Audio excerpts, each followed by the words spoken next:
The rain was coming down in sheets that November evening when Marcus pulled up to the Maple Street bus stop and told me to get out. Not asked. Told. As if I were some stranger he'd given a courtesy ride to, rather than his wife of 8 years. The windshield wipers squeaked rhythmically as he kept the engine running, his eyes fixed straight ahead, refusing to meet my gaze. Before we jump back in, tell us where you're tuning in from, and if this story touches you, make sure you're subscribed. Because tomorrow, I've saved something extra special for you. I can't do this anymore, Emma, he said, his voice flat and emotionless. Victoria's waiting for me at the restaurant. We have important things to discuss about our future. I sat there in the passenger seat, raindrops already starting to seep through the slightly open window, trying to process what was happening. Victoria Sterling, his colleague from Sterling and Associates, the woman he'd been mentioning more and more frequently over the past few months. The woman he claimed was just a work friend, whenever I asked about their late-night strategy sessions and weekend conferences. "You're leaving me at a bus stop?" I managed to whisper, my voice barely audible over the rain hammering against the car roof.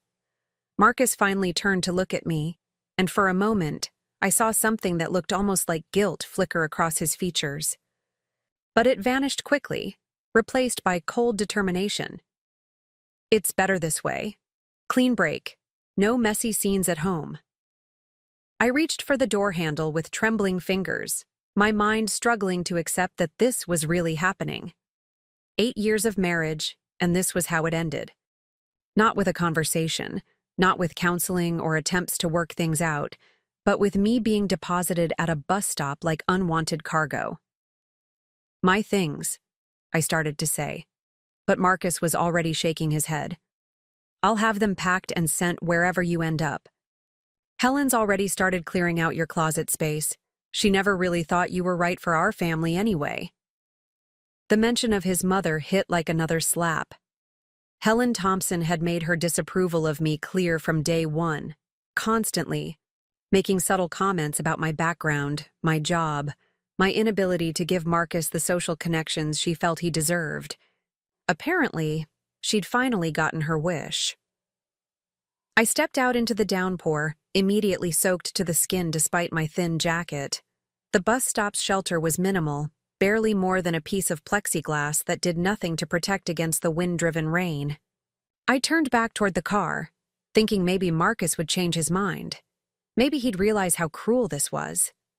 Instead, I watched his taillights disappear into the November darkness, leaving me alone under the flickering streetlight with nothing but my purse and the clothes on my back. Standing there in the rain, I felt something I hadn't experienced in years. Complete and utter abandonment.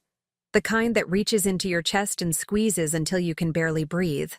But as the water dripped from my hair and ran down my face, mixing with tears I didn't even realize I was crying, something else began to stir. A memory I'd buried so deep I'd almost forgotten it existed. 20 minutes passed before the number 47 bus finally arrived, its headlights cutting through the rain like salvation. The doors wheezed open with a mechanical sigh, and I climbed aboard, fishing in my purse for the exact change. The driver, a woman in her 50s with kind eyes and graying hair pulled back in a practical ponytail, took one look at my dripping state and waved away my money. "Rough night, honey?" she asked as I made my way toward a seat near the front. I nodded, not trusting my voice to stay steady if I tried to speak. The bus was nearly empty except for an elderly man in a worn coat near the back and a young woman with earbuds who was staring out the window at the passing lights. I chose a seat and wrapped my arms around myself, trying to stop the shivering that had less to do with the cold and more to do with shock. The bus pulled away from the curb with a diesel rumble, and I watched the familiar neighborhoods of Cedar Falls pass by through rain-streaked windows. These were routes I knew well from my previous job as a transportation logistics coordinator. Back before Marcus convinced me that his rising career meant I should focus on supporting our household, rather than pursuing my own ambitions. That had been 3 years ago, when he got promoted to regional sales manager, and started talking about image and appearances, and how important it was for a man in his position to have a wife who could focus on their social obligations. I'd been stupid enough to believe him, stupid enough to think that love meant sacrifice, that supporting your partner meant giving up your own dreams. Now I realized what I'd really been doing was making myself completely dependent on someone who saw me as disposable. The bus driver caught my eye in the rearview mirror. "Where you headed, sweetheart?" I opened my mouth to answer and realized I had no idea. Our house was in Riverside Heights, but Marcus had made it clear that wasn't an option. I had a few friends, but most of them were couples we'd socialized with together, and asking them to choose sides felt impossible in my current state. My parents had passed away 5 years ago, and I'd lost touch with most of my old colleagues after leaving my job. "I'm not sure," I admitted, my voice sounding small and lost. The driver, whose name tag read Rosa Martinez, gave me a sympathetic smile. "Well, we've got a few more stops before the depot. Maybe something will come to you." As the bus continued its route through downtown Cedar Falls, I found myself really looking at the city for the first time in years. The transit system had expanded significantly since I'd worked in logistics. New routes, updated buses, digital displays at major stops showing real-time arrival information. Someone had invested serious money in modernizing the entire network. That's when I noticed the elderly man from the back of the bus had moved closer. He was sitting across the aisle now, and I could see he was wearing a faded Metro Transit Authority jacket over his civilian clothes. His face was weathered, but kind, with sharp blue eyes that seemed to take in everything around him. "Excuse me, miss," he said quietly, his voice carrying a slight rasp that suggested years of speaking over engine noise. "I couldn't help but notice you seem a bit lost. I'm George Watkins, been driving for Metro Transit for 42 years. Retired now, but old habits die hard. I still ride the routes sometimes, keep an eye on how things are running." I managed a weak smile.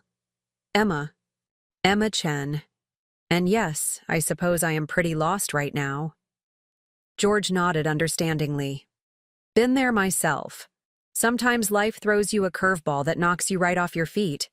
But I've found that when one door closes, sometimes you discover there were other doors you didn't even know existed." Something about his manner reminded me of my grandfather, who'd passed away when I was in college. The same gentle wisdom, the same way of speaking that made you feel like whatever you were going through, you weren't facing it alone. "You said you worked for Metro Transit?" I asked, partly to distract myself from my current situation, and partly because something about the conversation was stirring that buried memory again. 42 years, George repeated with pride. "Started as a mechanic, worked my way up to operations supervisor before I retired. Seen this whole system grow from a dozen old buses to what it is today. Course, the real changes started happening about 15 years ago when the ownership structure shifted." "Ownership structure?" George's eyes lit up with the enthusiasm of someone who genuinely loved talking about his work.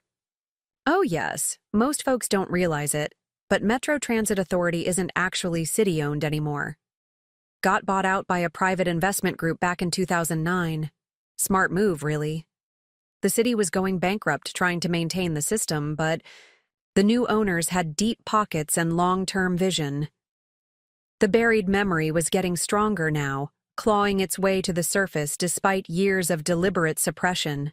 I pressed my fingers to my temples, trying to think clearly through the emotional fog of the evening's events. "Investment group," I repeated slowly. "Pacific Northwest Transportation Holdings," George continued. "Interesting company, very quiet about their operations, but they've poured millions into infrastructure improvements.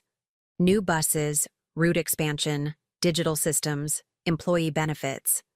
Some of the best working conditions I've seen in 4 decades of transit work."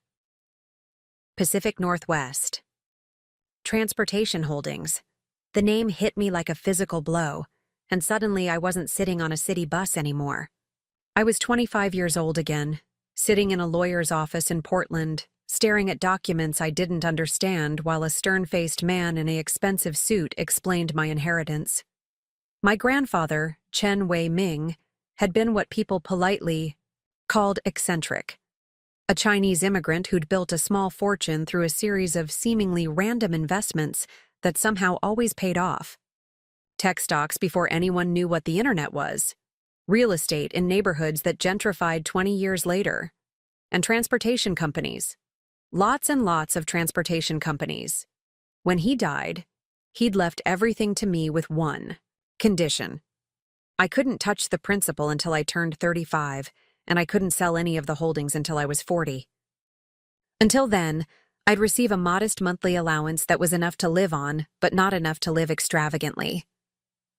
At 25, facing the prospect of waiting 10 years to access real money, I'd been frustrated and resentful. I wanted to pay off my student loans immediately, maybe buy a house, live like the wealthy heiress I technically was. But my grandfather's lawyer had been inflexible. The trust was ironclad, designed to ensure I learned the value of work and independence before inheriting what he'd built.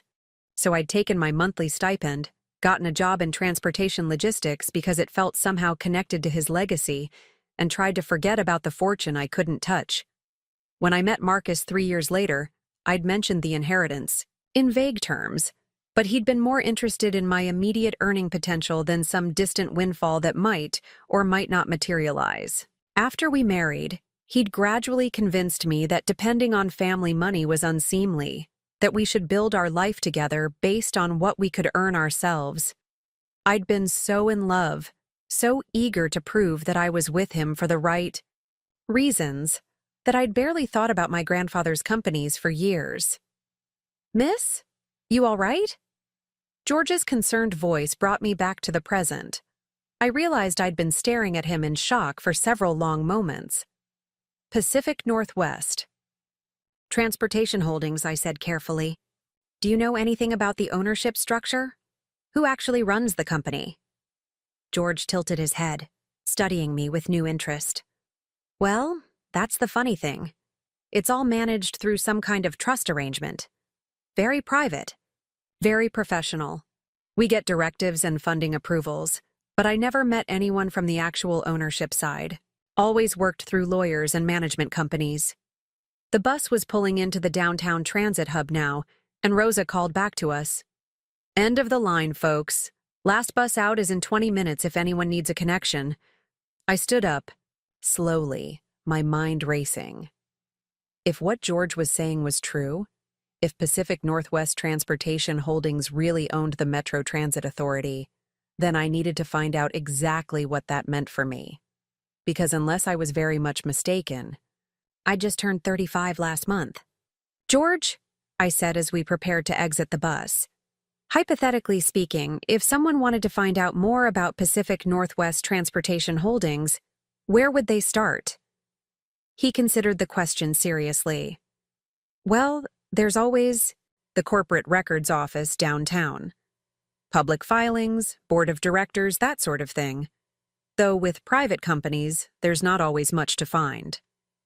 He paused, then added, "Course, if someone really wanted to dig deep, they'd probably need a good corporate lawyer, someone who specializes in trust and estate law." As we stepped off the bus into the still pouring rain, I felt something shift inside me. The helpless, abandoned woman who'd been dumped at a bus stop an hour ago was still there, but she was sharing space with someone else now. Preparing and narrating this story took us a lot of time, so if you are enjoying it, subscribe to our channel. It means a lot to us. Now back to the story. Someone who was starting to remember that she wasn't as powerless as she'd been led to believe. "George," I said impulsively, "would you like to get a cup of coffee? There's a diner across the street that should still be open, and I'd love to hear more about how the transit system works." His weathered face broke into a surprised smile. "Well, I don't see why not. Been a long time since someone wanted to hear an old transit worker ramble about buses and schedules." As we hurried across the street through the rain toward the warm day lights of Sunset Diner, I pulled out my phone and scrolled through my contacts until I found the number I was looking for. Catherine Rodriguez had been my grandfather's lawyer, and later the executor of his estate. We'd spoken briefly on my birthday when she'd called to inform me that certain restrictions on my inheritance would be lifting soon, but I'd been so focused on Marcus and our anniversary dinner plans that I'd barely paid attention. Now, I had a feeling that conversation was going to be much more important than I'd realized. The diner was exactly the kind of place that looked like it had been serving coffee and comfort food to night shift workers and insomniacs for decades. Red vinyl booths, black and white checkered floors, and a waitress who didn't bat an eye at two people dripping rainwater onto her clean floors at nearly midnight. George slid into the booth across from me and ordered black coffee. I asked for the same, though what I really needed was something much stronger. As the waitress walked away, I studied this man who'd appeared in my life at exactly the moment I needed him. In the bright diner lights, I could see that his transit authority jacket was well maintained despite its age, and his demeanor suggested someone who'd spent decades solving problems and helping people navigate difficult situations. "George," I said carefully, "what do you know about corporate takeovers in the transit industry? Specifically, what happens when a private company acquires a public system?" He raised an eyebrow but didn't seem particularly surprised by the question. "Happens more often than people think. Cities run out of money to maintain their transit systems. Private companies step in with capital and expertise. Sometimes it works out well for everyone involved, sometimes not so much. Depends on who's running the show and what their priorities are." And in Metro Transit's case? Like I said, we've been lucky. Whoever's behind Pacific Northwest Transportation Holdings seems to actually care about providing good service.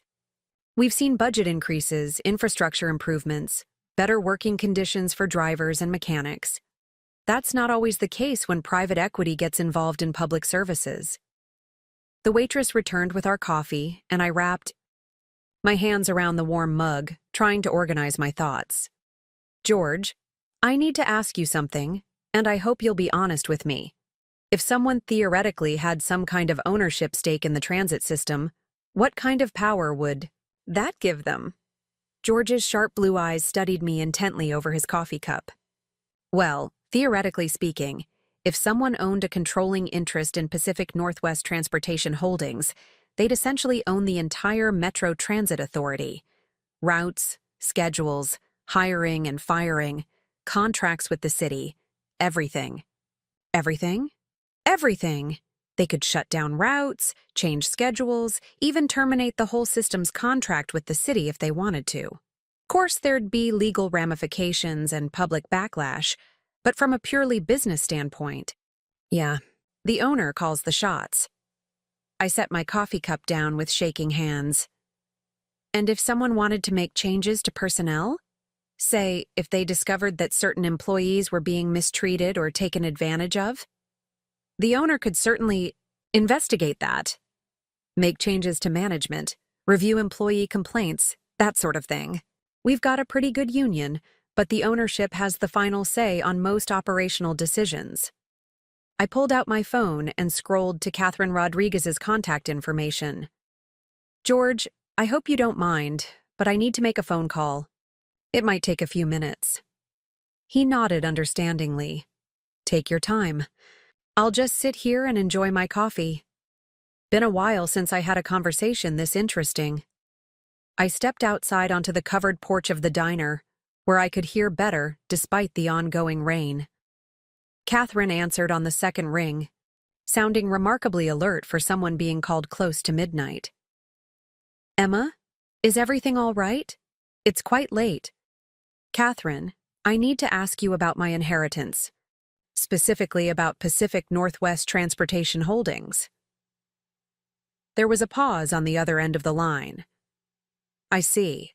I was wondering when you'd start asking about the individual holdings." "Yes, Pacific Northwest Transportation Holdings is one of your grandfather's companies. In fact, it's one of the larger ones." "How large?" "You own it entirely. It's a wholly owned subsidiary of the Chen Family Trust, which you now control. Your grandfather acquired the transit contracts about 15 years ago, when several municipal systems were facing bankruptcy. He saw it as a stable, recession-proof investment with the potential for steady growth. I had to sit down on one of the diner's porch chairs. Catherine, are you telling me I own the Metro Transit Authority? Yes, along with similar systems in 6 other cities across Oregon and Washington. The portfolio also includes several freight and logistics companies, but the municipal transit contracts are probably the most visible assets. And I can make operational decisions? As of last month, when you turned 35, you have full operational control. The trust restrictions have been lifted. You can hire and fire management, change routes, modify contracts, whatever you deem necessary for the efficient operation of your companies. I stared out at the rain-soaked street, watching the occasional car pass by, their headlights reflecting off the wet pavement. An hour ago, I'd been a powerless woman abandoned at a bus stop. Now I was apparently the owner of the entire transit system that had rescued me. Catherine, I need to see you first thing tomorrow morning. There are some changes I'd like to make. Of course. My office at 9?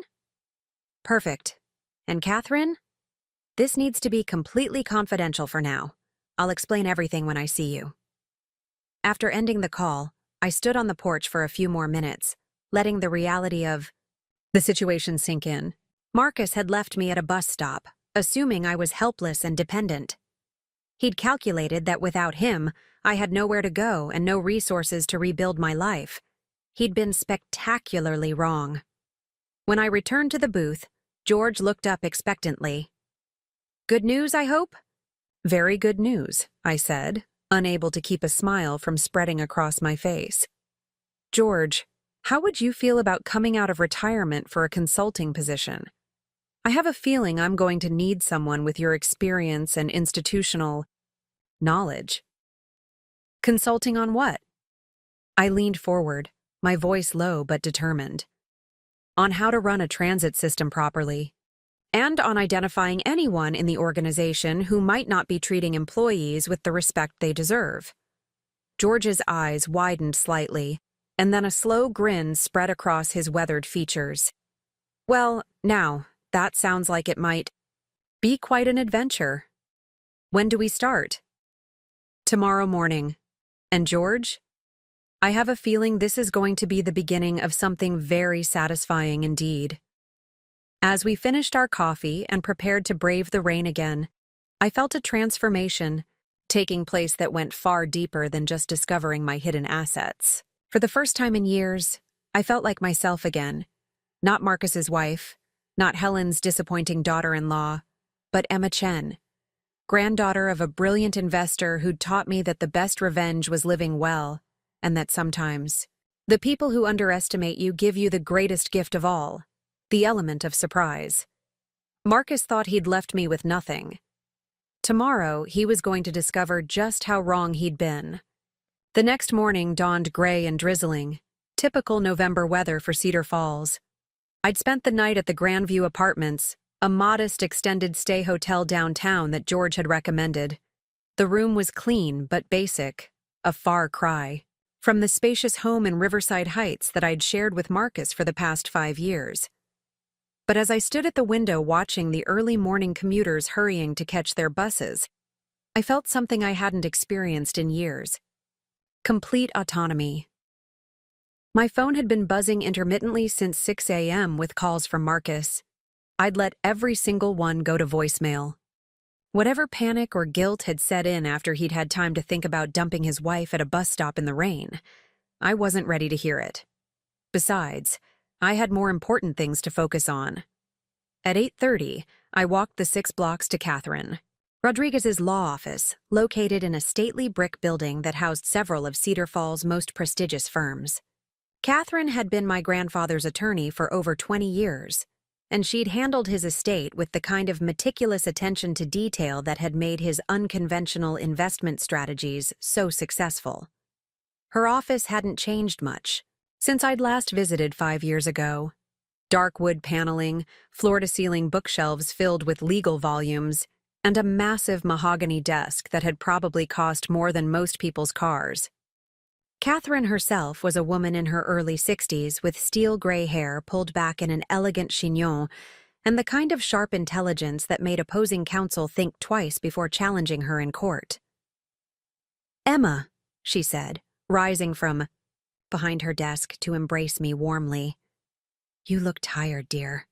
I hope everything is all right." I settled into one of the leather chairs across from her desk. "That's what I'm here to discuss. Catherine, I need to understand exactly what I inherited from my grandfather. Not just the broad strokes, but the specific details of how these companies operate." Catherine opened a thick file folder that had been waiting on her desk. "I was hoping you'd eventually ask for a comprehensive briefing. Your grandfather built quite an empire, though he was always very discreet about it. Pacific Northwest. Transportation Holdings is actually just one division of Chen Family Enterprises." She spread several documents across the desk. "The transportation division includes Metro Transit Authority here in Cedar Falls, similar contracts in Portland, Eugene, Salem, Tacoma, and Spokane. The freight division handles logistics for several major retailers. There's also a significant real estate portfolio and a venture capital fund that focuses on sustainable transportation technology." I stared at the numbers on the financial statements. "Catherine, these revenue figures can't be right." "Oh, they're quite accurate. Your grandfather was particularly gifted at identifying undervalued assets in essential services.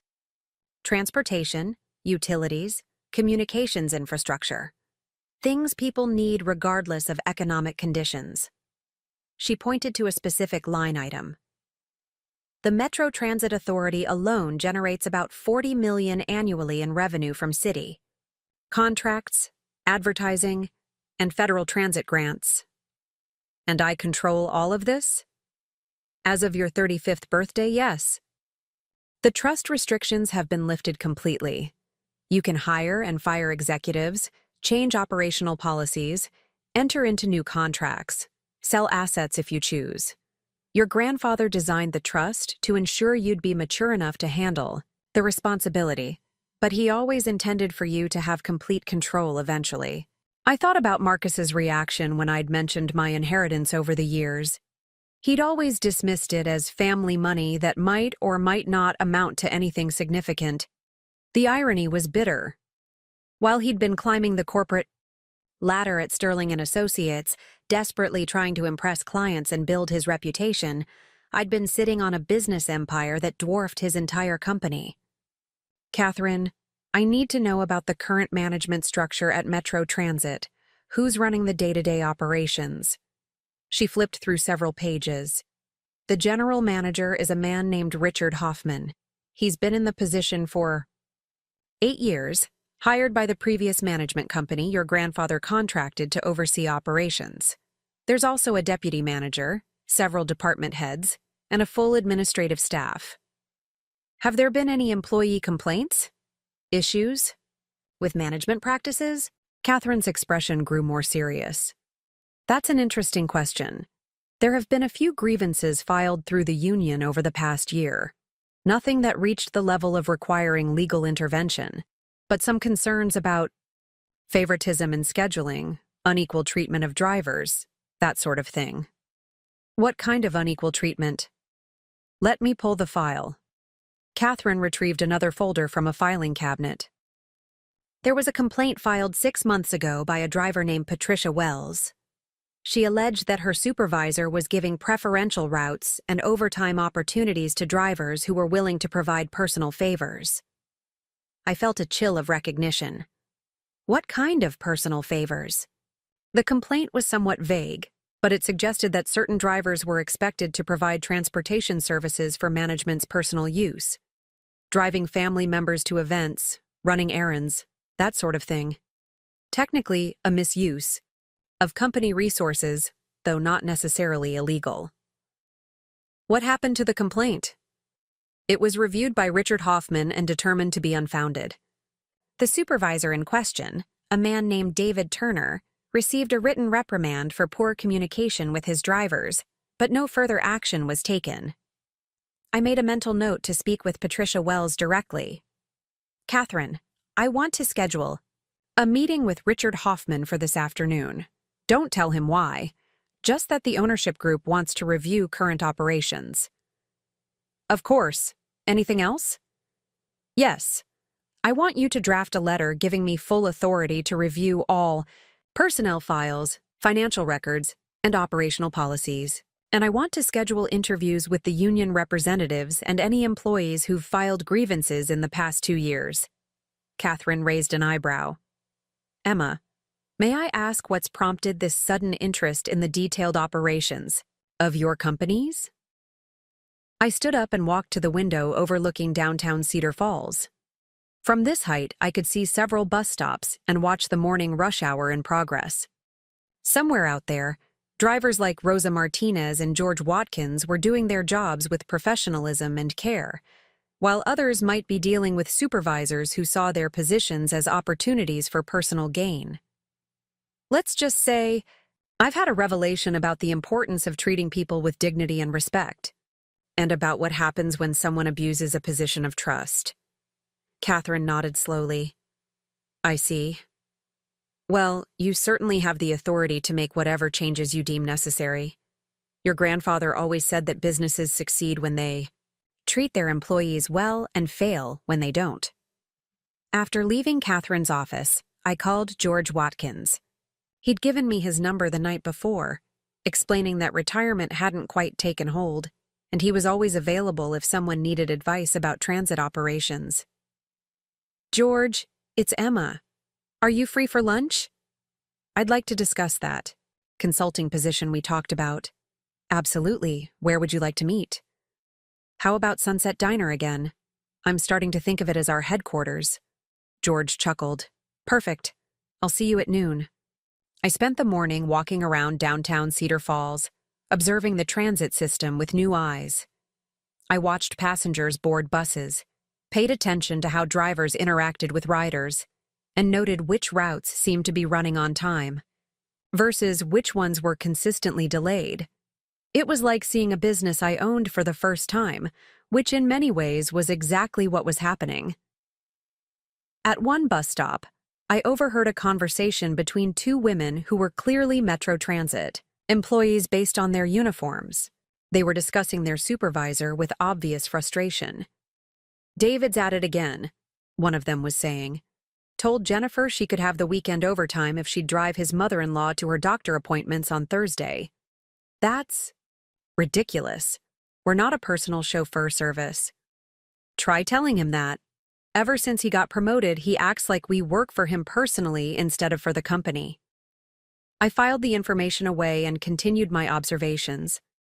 By the time I met George at the diner, I had a growing list of concerns and questions about how my transit system was actually being managed. George was already seated in the same booth we'd occupied the night before, nursing a cup of coffee and reading a newspaper. He looked up as I approached, and I could see the curiosity in his eyes. So, he said after I'd ordered my own coffee, I've been thinking about our conversation last night. You never did explain exactly what kind of consulting work you had in mind. I leaned forward, lowering my voice. George, what I'm about to tell you needs to stay completely confidential until I say otherwise. Can you give me your word on that? His expression grew serious. You have it. I own Pacific Northwest Transportation Holdings, which means I own Metro Transit Authority. George's coffee cup stopped halfway to his lips. He set it down carefully and stared at me for a long moment. You own the whole system? The whole system. And based on what I've been observing this morning, there are some management issues that need to be addressed. I need someone with your experience to help me understand what's really going on and how to fix it. Well, I'll be damned. George shook his head slowly. And here I thought you were just someone having a bad night. You're the mysterious owner we've all been wondering about for years. Mysterious? Oh, yes. We knew the system was privately owned, but nobody ever knew who was actually behind it. Management always said the owners preferred to remain anonymous and let the professionals handle operations. What did you think of that arrangement? George considered the question carefully. Honestly, it worked fine for the first few years. We got better equipment, decent pay raises, improved working conditions. But in the last couple of years, things have started to slide. New management brought in people who seemed more interested in cutting costs and playing favorites than maintaining service quality. I thought about the conversation I'd overheard at the bus stop. George, tell me about David Turner.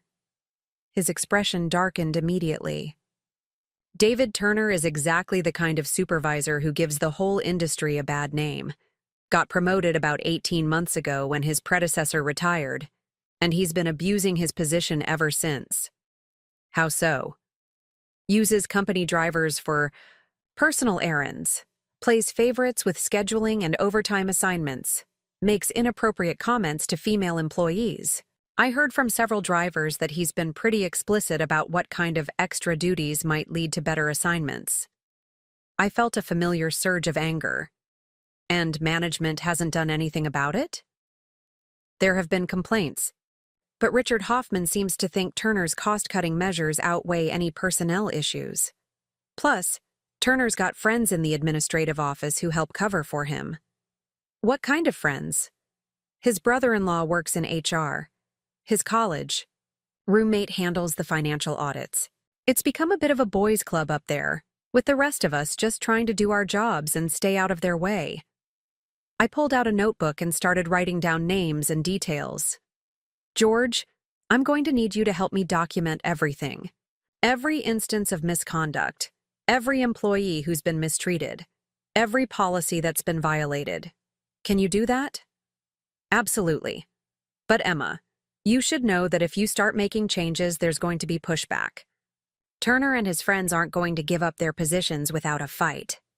Let them fight. I have something they don't. What's that? I actually own the company. George's weathered face broke into a grin.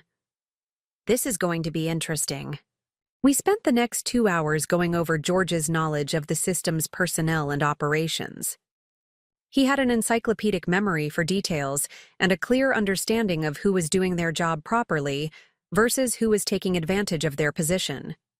By the time we finished, I had a comprehensive picture of a transit system that was fundamentally sound, but being undermined by poor management and a culture of favoritism. There's one more thing you should know, George said as we prepared to leave. Richard Hoffman's been talking about selling some of the newer buses and replacing them with older, cheaper models.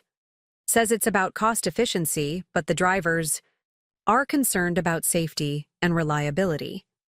Has he gotten approval for that? He says he's waiting for authorization from the ownership group, but he's been pressuring the maintenance department to downgrade their recommendations for new equipment. I made another note.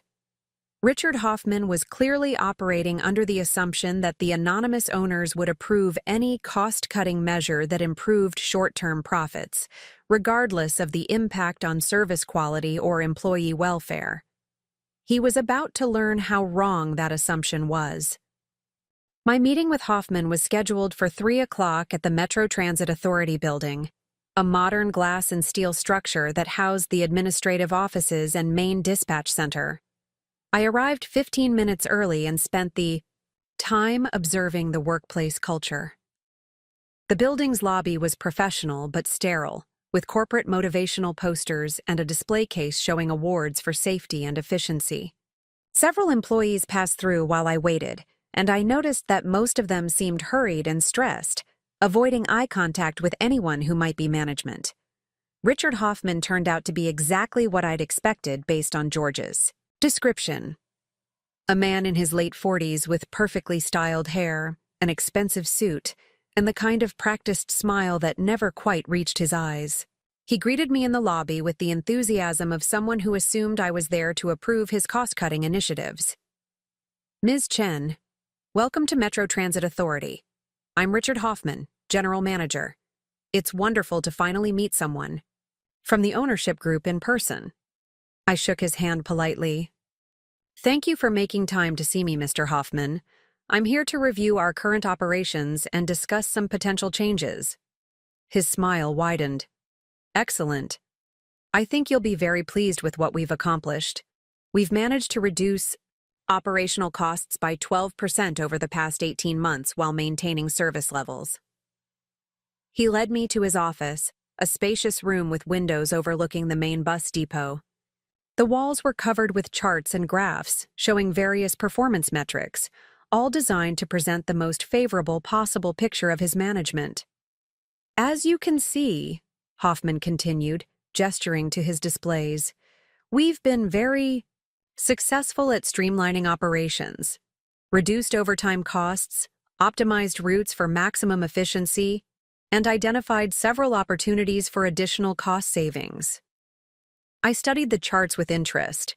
I notice passenger satisfaction scores have declined over the same period. What's your analysis of that trend? Hoffman's smile flickered slightly.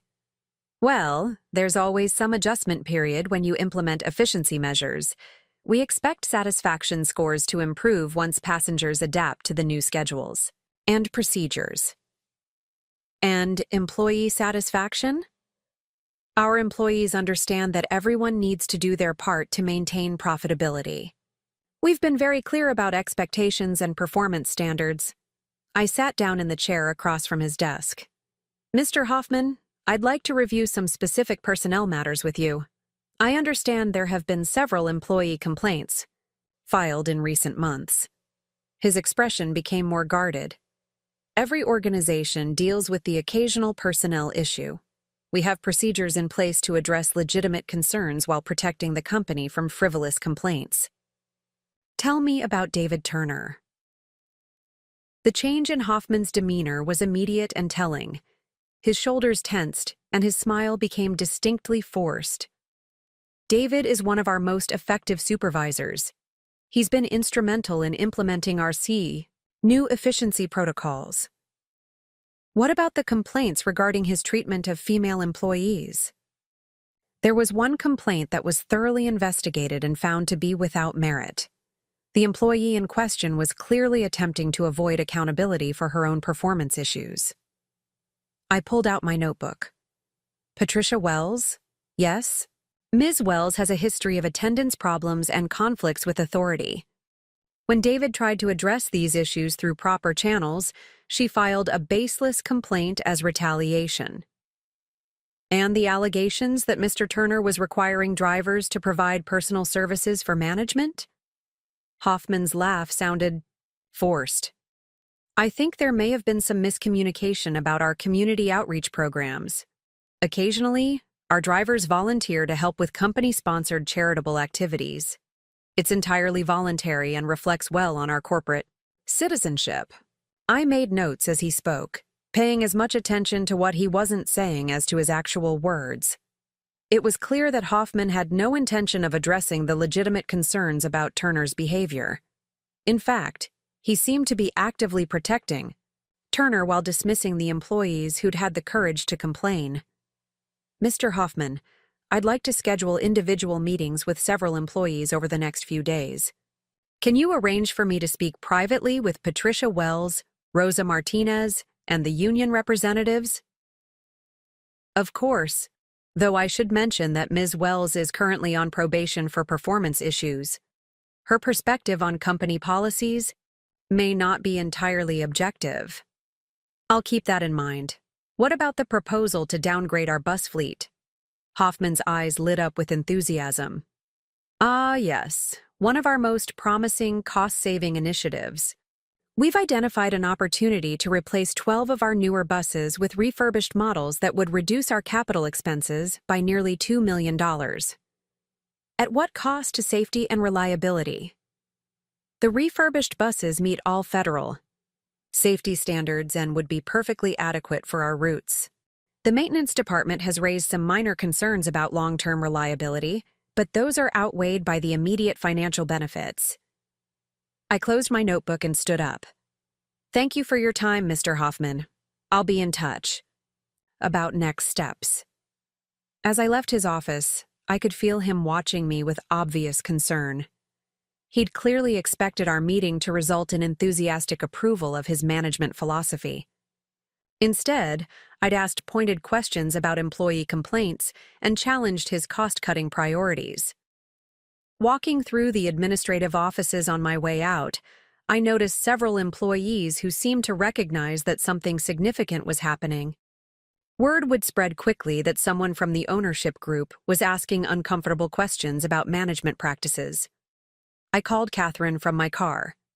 I need you to draft termination letters for Richard Hoffman and David Turner, effective immediately. I also want you to prepare announcements for interim management appointments. Emma, are you sure you want to move this quickly? Terminating senior management without a transition plan could disrupt operations. Catherine, I've spent one day observing this system, and I've already identified serious problems with both employee treatment and operational priorities. Every day these men remain in positions of authority is another day that good employees are being mistreated and the company's reputation is being damaged. All right, who do you want to appoint as interim replacements? I thought about my conversation with George and the impression I'd gotten of the various employees I'd encountered. I want to promote Patricia Wells to interim deputy manager and bring George Watkins back as interim general manager. They both understand the system, and they have the respect of the employees. Very well. I'll have the paperwork ready by tomorrow morning. As I drove back to my hotel, I felt the same sense of purpose and clarity that had emerged the night before. Marcus had abandoned me because he thought I was powerless and dependent. In reality, he'd freed me to discover just how much power I actually had. But this wasn't just about proving my independence anymore. It was about creating the kind of workplace where people like Rosa Martinez and George Watkins were valued and respected, where employees didn't have to worry about supervisors who abused their authority, and where the focus was on providing excellent service rather than cutting costs at the expense of quality. Tomorrow, the real changes would begin.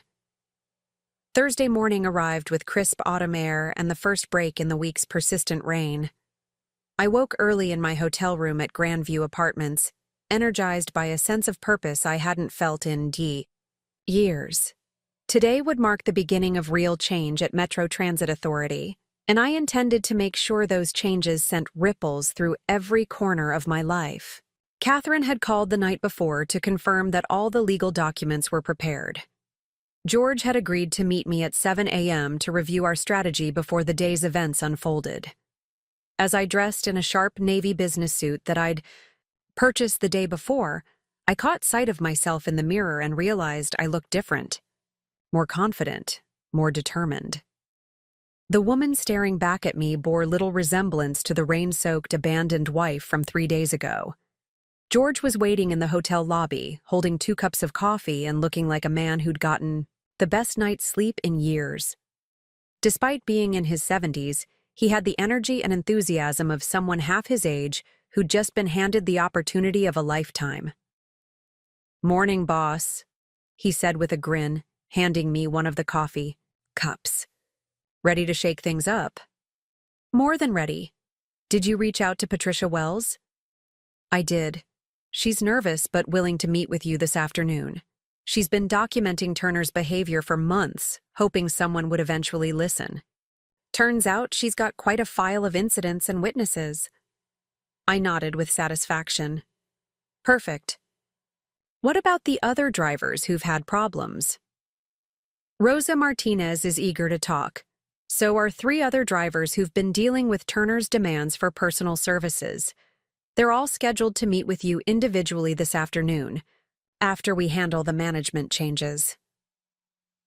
We walked the 6 blocks to the Metro Transit Authority building through the crisp morning air. The early shift was already in progress, with buses pulling in and out of the depot in the coordinated dance of urban transportation.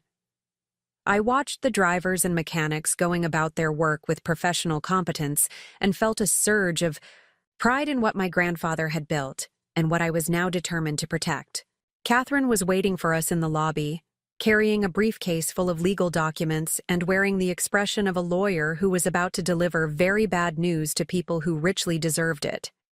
She'd brought along Thomas, the notary from the other day, and a security consultant named Mark Stevens who specialized in corporate transitions. Everything's in order, Catherine said quietly as we gathered near the elevators. I've verified that both Hoffman and Turner are in the building. Building security has been briefed, and Mark will be present for both terminations to ensure things proceed smoothly. Mark Stevens was a former police detective who'd transitioned into corporate security. He was a quiet man with observant eyes, who radiated the kind of calm authority that discouraged people from making foolish decisions during stressful situations. The key is to move quickly and professionally, Mark explained as we rode the elevator to the executive floor. We'll handle Hoffman first, then Turner. Both terminations will be effective immediately, with security escort from the building. Their access cards and passwords will be deactivated within the hour. I took a deep breath as the elevator doors opened. Let's do this. Richard Hoffman was in his office reviewing morning reports when Catherine knocked on his door. He looked up with surprise when he saw our group enter, his expression shifting from confusion to concern as he noticed Mark Stevens's presence. Mr. Hoffman, Catherine began formally, I'm here representing Pacific Northwest Transportation Holdings to inform you that your employment with Metro Transit Authority is terminated effective immediately. The color drained from Hoffman's face. What? On what grounds? You can't just... The termination is for cause, including failure to address employee complaints, mismanagement of company resources, and creating a hostile work environment, Catherine continued, handing him a formal letter. You have 15 minutes to collect your personal belongings under security supervision. Hoffman's shock quickly turned to anger. This is outrageous. I've improved efficiency, reduced costs, increased profitability. You can't terminate me without proper notice or severance. I stepped forward. Mr. Hoffman, I'm Emma Chen, the actual owner of this company. Your employment is terminated because you failed in your fundamental responsibility to treat employees with dignity and respect. There will be no severance package. His mouth opened and closed several times as he struggled to process what was happening. You're the owner? But you're just some woman asking questions about personnel issues. I'm the woman who signs your paychecks, or rather, who used to sign your paychecks. I gestured toward Mark Stevens. Please collect your belongings quickly. Security will escort you from the building. As Hoffman fumbled through his desk drawers, I could see him trying to calculate his options. I'll fight this. I have a contract, legal protections. You can't destroy someone's career based on unfounded allegations. Catherine handed him another document. Your contract allows for immediate termination for cause. The allegations are well documented, and several employees are prepared to testify about your failure to address workplace harassment. I'd strongly advise against pursuing legal action. Mark Stevens maintained his position near the door while Hoffman packed his personal items into a cardboard box. The former general manager's hands were shaking with rage and disbelief as he removed family photos and personal awards from his desk. This is a mistake, Hoffman said as he finished packing. This company needs experienced management, not emotional decisions based on employee gossip. You'll regret this. The only thing I regret is allowing you to mismanage my company for as long as you have, I replied calmly. Please surrender your building access card and company credit cards. Hoffman reluctantly handed over his credentials, then followed Mark Stevens toward the elevator. As they waited for the doors to open, he turned back toward me with undisguised hostility. You have no idea what you're doing. Running a transit system isn't some hobby you can figure out as you go along. This company will fall apart without proper leadership. George stepped forward, his voice calm but firm. Richard, I've been in this business for over 40 years. I know the difference between leadership and bullying. Emma's making the right choice. The elevator doors closed on Hoffman's furious expression, and I felt a weight lift from my shoulders. One problem solved, one more to go. David Turner's office was on the floor below, in the operations department where he supervised route scheduling and driver assignments. Unlike Hoffman's spacious executive suite, Turner's workplace was a cramped office overlooking the garage where buses were serviced and maintained. When we knocked on his door, he looked up from a stack of scheduling reports, with the annoyed expression of someone who didn't like being interrupted. Turner was younger than Hoffman, probably in his late 30s, with the kind of aggressive confidence that often masked deep insecurity. He was on the phone when we entered, and held up one finger in a gesture that suggested we should wait for him to finish his conversation. "Turner, I need those overtime assignments finalized by noon," he was saying, "and make sure Jennifer understands that her weekend availability affects her scheduling preferences." Catherine stepped forward and spoke clearly. "Mr. Turner, please end your call immediately. We need to speak with you." Turner looked annoyed but concluded his conversation. "What's this about? I'm in the middle of coordinating driver schedules for next week." "Mr. Turner, I'm Catherine Rodriguez, representing Pacific Northwest Transportation Holdings. Your employment with Metro Transit Authority is terminated immediately for cause." Turner's reaction was completely different from Hoffman's. Instead of shock, his expression showed calculation and defiance. "Let me guess. Some driver filed another complaint about hurt feelings. Well, I've got news for you. I document everything, and I can prove that every decision I've made has been based on legitimate operational concerns." I watched his body language carefully. Where Hoffman had been genuinely surprised by his termination, Turner seemed to have been expecting something like this. He was prepared to fight. "The termination is based on multiple complaints of sexual harassment, misuse of company resources, and abuse of supervisory authority," Catherine explained, handing him the formal termination letter. Turner barely glanced at the document. "Sexual harassment? That's ridiculous. I treat all my drivers equally, regardless of gender. If some people can't handle professional feedback or understand the demands of the job, that's not harassment.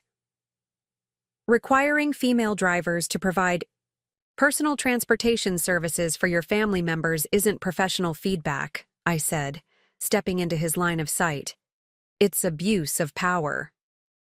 Turner's eyes narrowed as he focused on me for the first time. "And you are?" "Emma Chen. I own this company." His laugh was harsh and dismissive. "Right. The mysterious owner finally shows up. Let me guess. You've been listening to sob stories from drivers who can't handle real accountability." George moved closer to Turner's desk. "David, I've known you since you started here 6 years ago.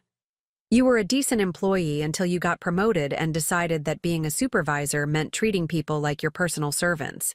Stay out of this, old man. You're retired. Your opinion doesn't matter anymore." Mark Stevens had been quietly observing the interaction, but Turner's aggressive tone prompted him to step forward.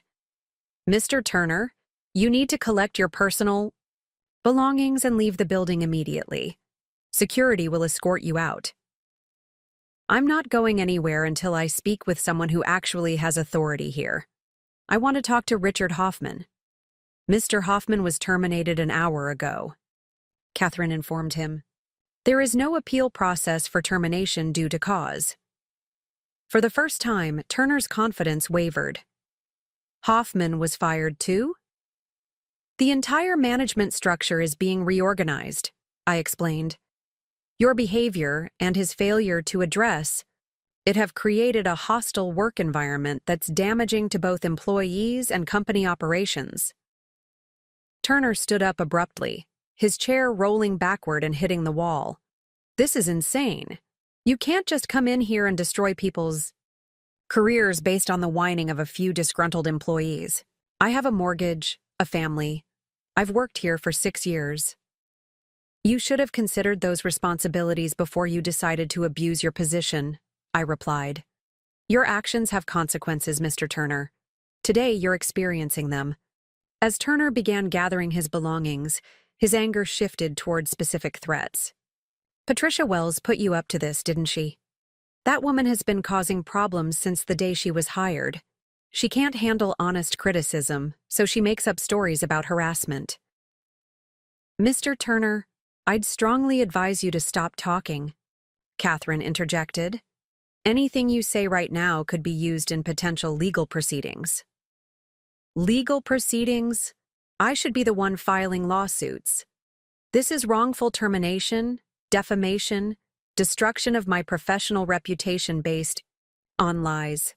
Mark Stevens moved closer to Turner's desk. Sir, you need to finish packing and leave the building. Continuing to make accusations against other employees isn't helping your situation. Turner grabbed the few personal items from his desk and shoved them into his briefcase. Unlike Hoffman's methodical packing, Turner's movements were sharp and angry. He knocked over a coffee mug, sending cold coffee spilling across his scheduling reports. You think you're so smart, coming in here? And cleaning house? Turner said as he prepared to leave. But you have no idea how to actually run a transit operation.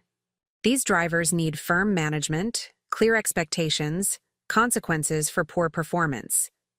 Without that, this whole system will fall apart. What these drivers need is respect and fair treatment, George responded. Things you never learned how to provide.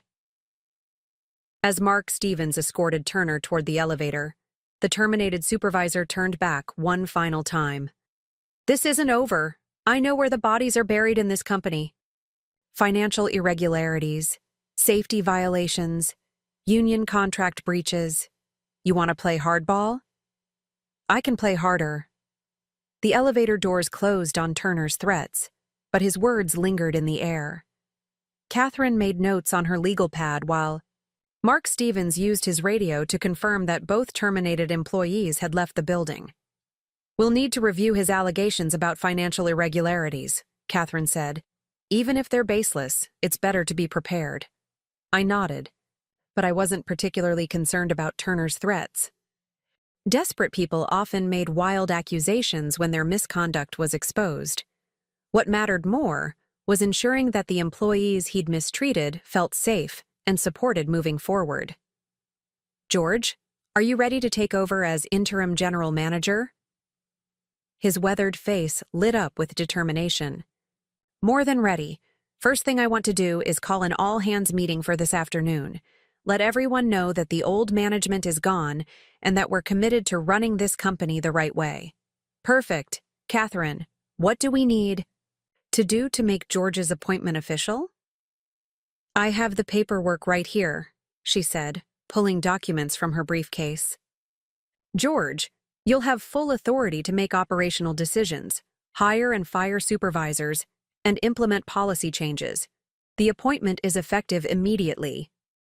As George signed the documents that made him the new general manager of Metro Transit Authority, I felt a sense of satisfaction that went beyond simple revenge.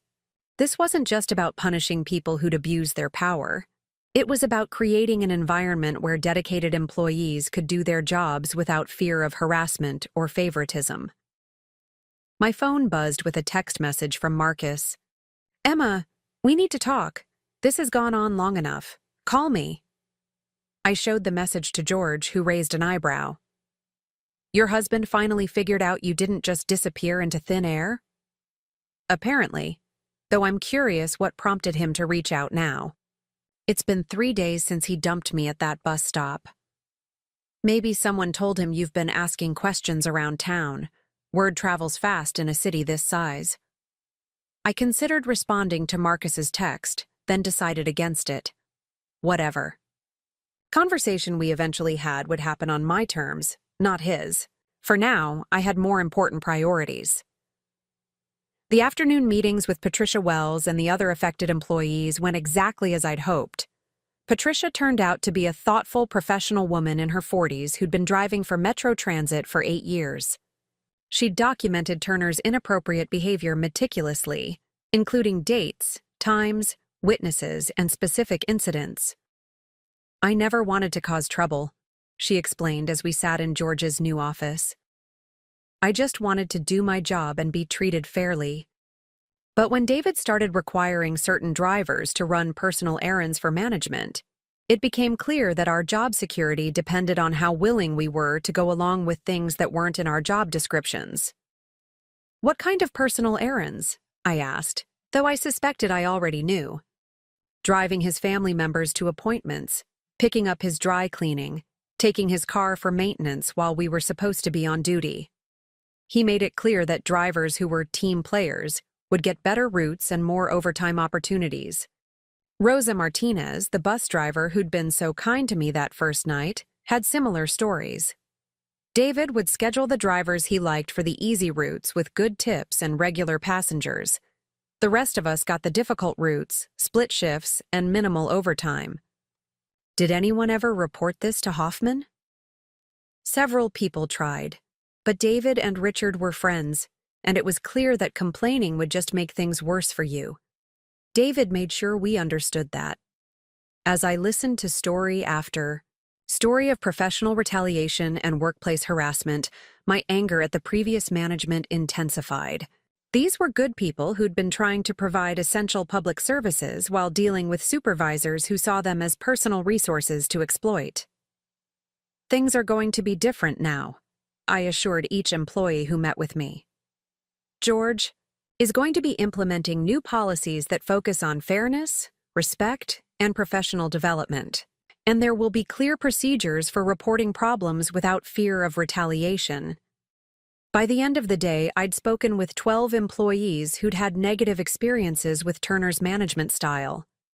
Their stories painted a picture of systematic abuse of power that had created a culture of fear and resentment throughout the operations department.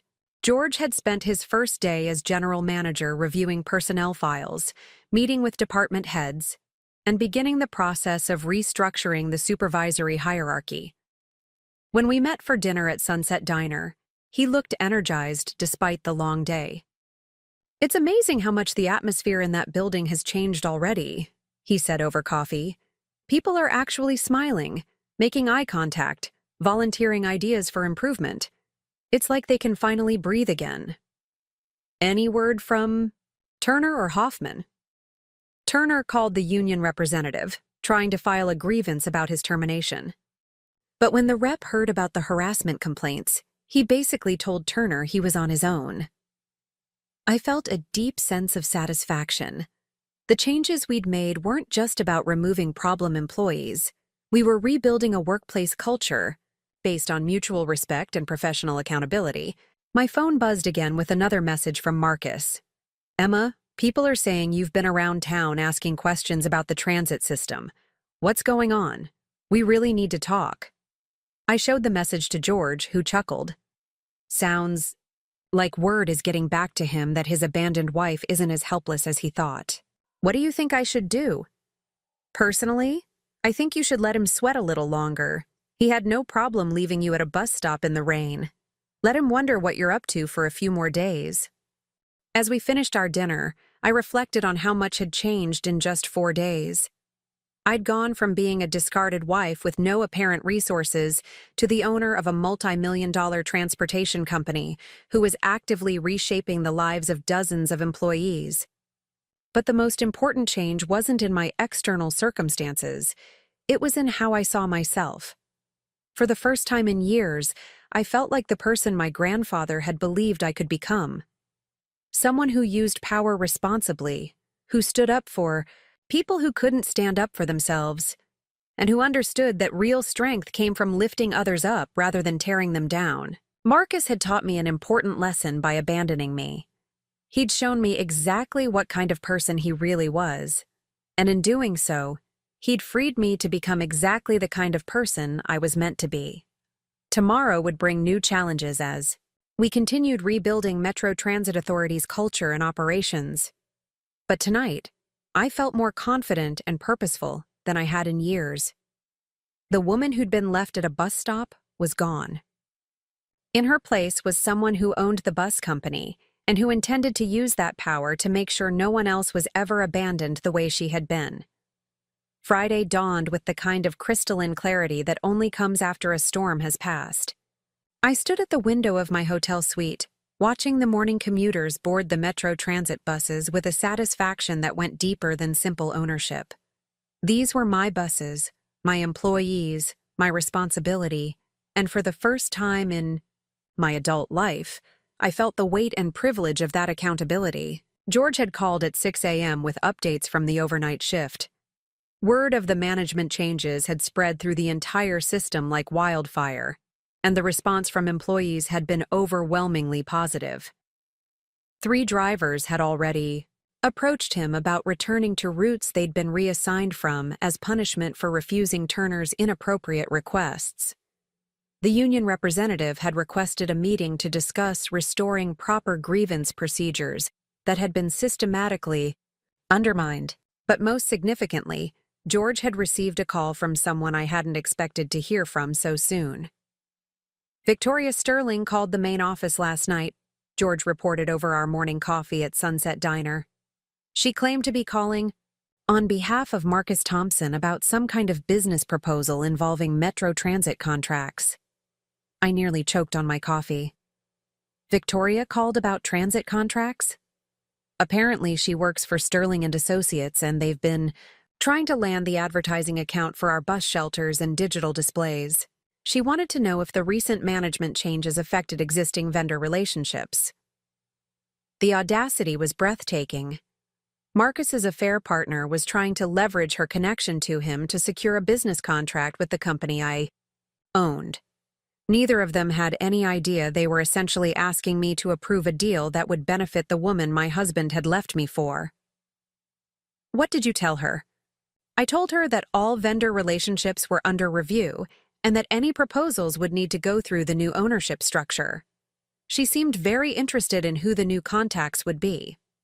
I felt a slow smile spreading across my face.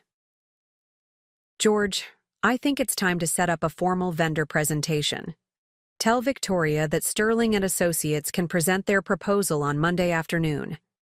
Make it clear that the decision will be made by the ownership group personally. You want to face her directly? I want to see the look on her face when she realizes exactly who she's been asking to do business with. After breakfast, I drove to Catherine's office to review the progress we'd made in restructuring Metro Transit's operations. The legal aspects of the management changes had been handled flawlessly, but there were larger strategic decisions that needed to be made about the company's future direction. Catherine had prepared a comprehensive analysis of the company's financial position, and the numbers were even better than I'd hoped. The previous management's focus on short-term cost cutting had actually created opportunities for sustainable improvements that would benefit both employees and passengers. The bus replacement program that Hoffman was pushing makes no financial sense, Catherine explained, showing me detailed maintenance projections. The newer buses have significantly lower operational costs and better reliability ratings. Replacing them with older models would increase maintenance expenses by nearly 40% over 5 years. What about expanding service to underserved neighborhoods? Highly feasible.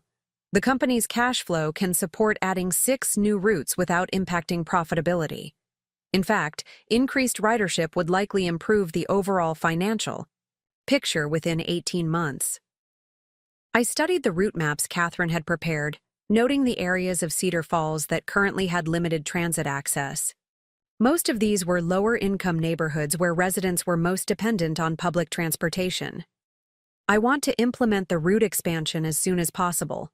Also, I want to review our employee benefit structure. If we're asking people to provide excellent service, we need to compensate them appropriately. Catherine made notes on her legal pad. I'll prepare proposals for both initiatives. There's one other matter we should discuss. I received a call yesterday from a law firm representing David Turner. They're threatening to file a wrongful termination lawsuit unless we agree to a severance package. What's their basis for the claim? They're alleging that the harassment complaints were fabricated and that Turner was terminated without proper due process. They're also claiming that his contract entitled him to 90 days' notice. I considered this development carefully. Turner's threats about knowing where bodies were buried had apparently evolved into actual legal action. But based on the documentation we'd gathered from employees, I was confident we could defend our decision. Counter offer $0 and prepare for litigation. Make sure all the employee statements are properly documented and that our witnesses are prepared to testify if necessary. Very well. I should also mention that Turner's attorney asked specifically about the ownership structure of the company. They seem to be fishing for information about who actually made the termination decision. Let them fish. They'll find out soon enough that their client picked the wrong person to harass. I spent the rest of Friday afternoon visiting various bus routes and talking with drivers who were working under the new management structure. The change in morale was immediately apparent.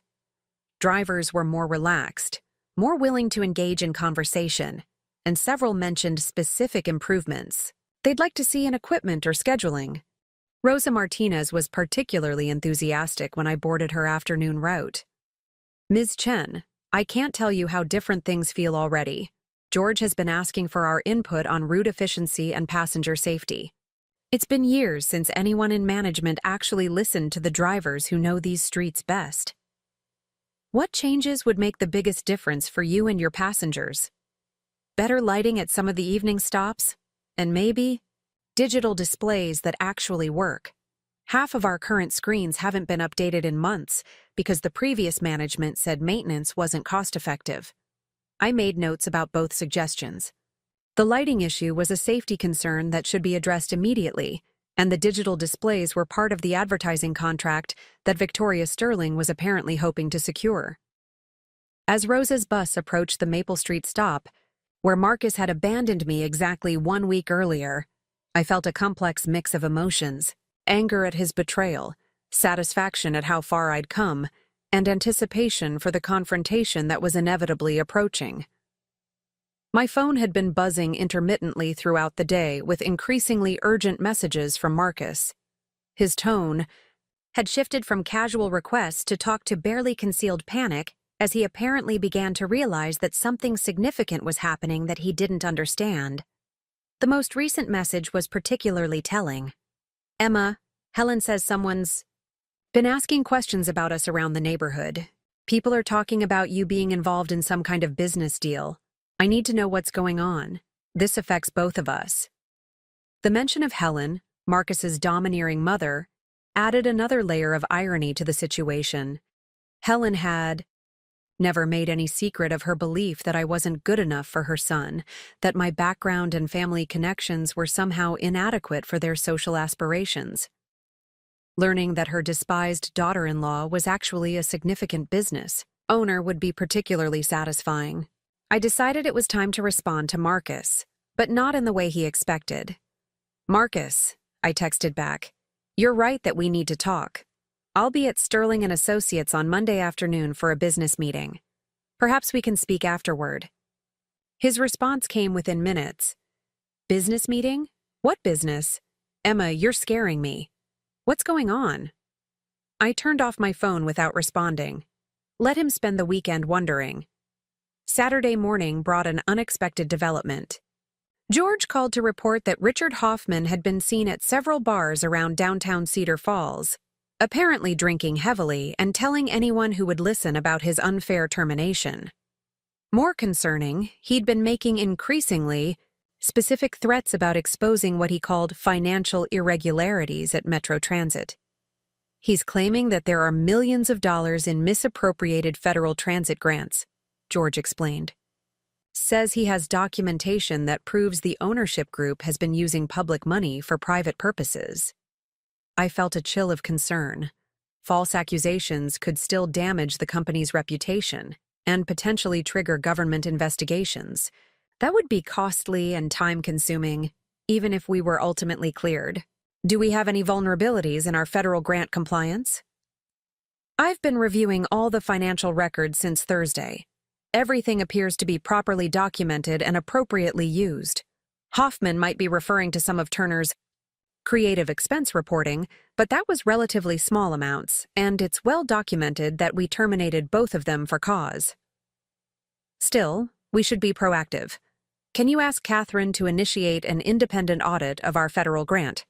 Usage? I want to be able to demonstrate complete compliance before Hoffman's accusations gain any traction. Already done. Catherine suggested the same thing yesterday, and she's got an accounting firm starting the review on Monday. As I hung up the phone, I realized that Hoffman's desperation was actually working in our favor. By making wild accusations about financial misconduct, he was undermining his own credibility while giving us the opportunity to demonstrate that our management changes were justified and necessary. Saturday afternoon, I decided to visit my old neighborhood for the first time since Marcus had abandoned me. Riverside Heights was an upscale development of large homes on tree-lined streets, the kind of place where successful professionals went to display their achievements. Marcus and I had bought our house there 5 years ago, when his career was advancing and my grandfather's monthly allowance made the mortgage payments manageable. As I drove slowly through the familiar streets, I found myself seeing the neighborhood differently. The perfectly manicured lawns and expensive cars seemed less impressive now that I understood the difference between actual wealth and the appearance of success. Marcus had been so focused on maintaining the image of prosperity that he'd never bothered to understand what real financial security looked like. I parked across the street from our former home, a colonial-style house with a circular driveway and professional landscaping. Marcus's BMW was in the driveway, along with a silver Mercedes that I didn't recognize. Through the front windows, I could see people moving around inside, and I realized that Marcus was entertaining guests.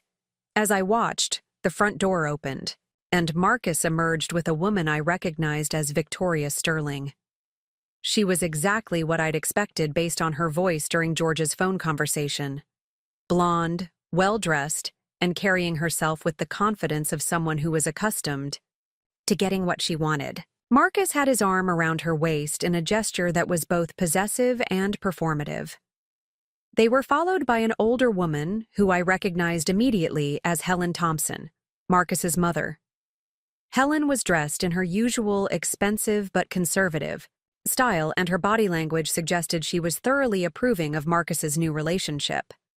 The three of them stood on the front porch talking animatedly, clearly comfortable with their domestic arrangement. Watching this scene, I felt a strange sense of detachment. A week ago, seeing Marcus with another woman in our home would have devastated me. Now it simply confirmed what I already knew about his character and priorities. He'd moved on so quickly and completely that it was clear our marriage had meant very little to him. But what struck me most was how small their concerns seemed compared to what I'd been dealing with. While I'd been rebuilding a company culture, restoring employee dignity, and making decisions that affected dozens of families, Marcus had been playing house with his new girlfriend and impressing his mother with his ability to upgrade to a more socially acceptable partner. As I drove away from Riverside Heights, I felt the last vestiges of emotional attachment to my old life falling away. Marcus had made his choice, and in doing so, he'd freed me to make mine. Sunday passed quietly as I prepared for the week ahead. Catherine had arranged for the Sterling and Associates presentation to take place at Metro Transit headquarters on Monday at 2 p.m. George would be present as the general manager, along with representatives from our marketing and operations departments. The meeting was structured as a standard vendor presentation, with no indication that I would be personally involved. I spent Sunday evening reviewing Sterling and Associates' marketing materials and business profile. They were a mid-sized firm that specialized in local advertising and promotional campaigns, with several municipal contracts and retail clients. Victoria Sterling was listed as a senior account executive with particular expertise in public sector marketing. What I found most interesting was that their current client roster included several companies that did business with the city of Cedar Falls. If Victoria was successful in landing the Metro Transit contract, it would significantly strengthen Sterling and Associates' position in the local market. The financial incentives for her to succeed were substantial. Marcus had unknowingly put his girlfriend in a position where her professional success depended on securing a contract from the wife he'd abandoned. The irony was almost too perfect. Monday morning arrived with the kind of crisp autumn weather that made everything seem possible. I dressed carefully in a charcoal gray suit that projected authority without being ostentatious. Today would be about demonstrating professional competence and personal strength, not about dramatic revelations or emotional confrontations. George met me at Metro Transit headquarters an hour before the Sterling and Associates presentation. The building felt completely different than it had the week before. Employees moved with more purpose and energy, and the overall atmosphere was one of renewed optimism and professional pride. "Everything's set up in the main conference room," George reported. "Marketing has prepared comparison materials from 3 other advertising firms, and operations has compiled data on our current passenger demographics and route utilization." "Perfect. Have you heard anything more from Hoffman or Turner?" "Turner's been quiet since his attorney sent the demand letter. Hoffman was apparently at Murphy's bar again last night, telling the same stories about financial misconduct. But the independent audit should be completed by Thursday, so we'll have concrete documentation to counter anything he claims." At exactly 2 p.m., Victoria Sterling arrived at Metro Transit headquarters, accompanied by 2 colleagues and carrying presentation materials that suggested they'd prepared extensively for this meeting. She was dressed in an expensive business suit and carried herself with the confidence of someone who expected to win the contract. George greeted them in the lobby and escorted them to the conference room, where the Metro Transit team was waiting. I remained in George's office, watching through the window that overlooked the conference room. Victoria had no idea that the owner of the company was observing her every move. The presentation began promptly, with Victoria taking the lead in explaining Sterling and Associates' approach to transit advertising. Her materials were professional and well-prepared, focusing on digital displays, bus shelter advertising, and promotional campaigns designed to increase ridership. "Our research indicates that Metro Transit has significant untapped potential in the Cedar Falls market," Victoria explained to the assembled group. "With the right advertising strategy, we believe we can increase ridership by 15% within the first year." Her colleagues provided supporting data about successful campaigns they'd managed for other transit systems, and their financial projections showed reasonable expectations for both advertising revenue and passenger growth. What I found most telling was Victoria's obvious confidence that she would win the contract. Her presentation style suggested someone who was accustomed to success and who expected this to be a formality rather than a competitive process. After 45 minutes of presentation, George thanked the Sterling and Associates team and explained that the decision would be made by the ownership group within the next few days. Victoria immediately asked about meeting directly with the decision-makers. "The ownership structure of Metro Transit has recently changed," George explained carefully. "The new owner prefers to review vendor presentations privately before making final decisions." "Is there any way we could arrange a brief meeting?" Victoria pressed. "I think it would be beneficial for us to explain our vision directly to whoever will be making this decision." George glanced toward his office window, where I was still observing. We'd anticipated this request, and I nodded slightly to indicate I was ready for the next phase. "Actually," George said, "the owner happens to be available now. If you'd like to wait a few minutes, I can see if she's willing to meet with you briefly." Victoria's expression shifted to one of increased attention. Yes, the owner is a woman, very hands-on in her approach to business operations. I think you'll find her quite impressive." As George left the conference room to check on the owner's availability, I could see Victoria conferring quietly with her colleagues. This wasn't what they'd expected, and I could tell they were recalibrating their approach. 5 minutes later, George returned to escort the Sterling and Associates team to his office for what they believed would be a brief meeting with the mysterious owner of Metro Transit Authority. I was seated behind George's desk when they entered, having arranged myself to project calm authority. Victoria walked in first, her hand extended for an introduction, her professional smile bright and confident. "Ms. Sterling, I presume," I said, standing to shake her hand. "I'm Emma Chen, owner of Pacific Northwest Transportation Holdings."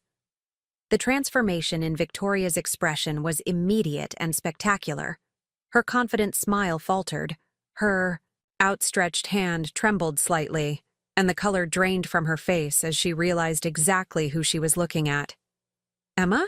she whispered, her voice barely audible. "Ms. Chen," I corrected gently. "Thank you for coming in today. I understand you have a proposal for our advertising contracts." Victoria's colleagues looked confused by her obvious distress, but she managed to regain some composure. I had no idea that you were This Is Your Company." "Yes, it is. My grandfather built Pacific Northwest Transportation Holdings, and I inherited it recently. We're always interested in working with qualified vendors who can help us serve our community effectively." I gestured toward the chairs arranged in front of the desk. "Please, have a seat. I'd love to hear more about your vision for Metro Transit's advertising strategy." As Victoria sank into her chair, I could see her mind racing to process the implications of this revelation. The woman her boyfriend had abandoned at a bus stop was actually the owner of a multi-million-dollar company that her firm desperately wanted to do business with. The next 20 minutes would determine not just the outcome of a business contract, but the beginning of a reckoning that would reshape several lives in ways that none of them had anticipated. Victoria Sterling sat in stunned silence for what felt like an eternity, her professional composure completely shattered. Her colleagues shifted uncomfortably beside her, clearly sensing the tension but unable to understand its source. The confident woman who had walked into my office expecting to close a lucrative deal had been replaced by someone who looked like she was facing her worst nightmare. "I think there's been some misunderstanding," Victoria finally managed, her voice strained. "Perhaps we should reschedule this meeting when you've had time to review our materials more thoroughly." I leaned back in my chair, maintaining perfect composure while savoring every second of her discomfort. "Oh, I don't think there's any misunderstanding at all, Ms. Sterling. You're here representing Sterling and Associates, seeking a contract for Metro Transit's advertising programs. I'm the owner of Metro Transit, considering whether your firm is the right fit for our needs." "But you're Marcus's wife," she whispered, apparently forgetting that her colleagues had no context for this revelation. "Estranged wife, actually. Marcus made that quite clear when he left me at a bus stop last Monday evening. I believe he mentioned something about discussing your future together over dinner that night." Victoria's face went from pale to bright red as she realized how much I knew about her relationship with my husband.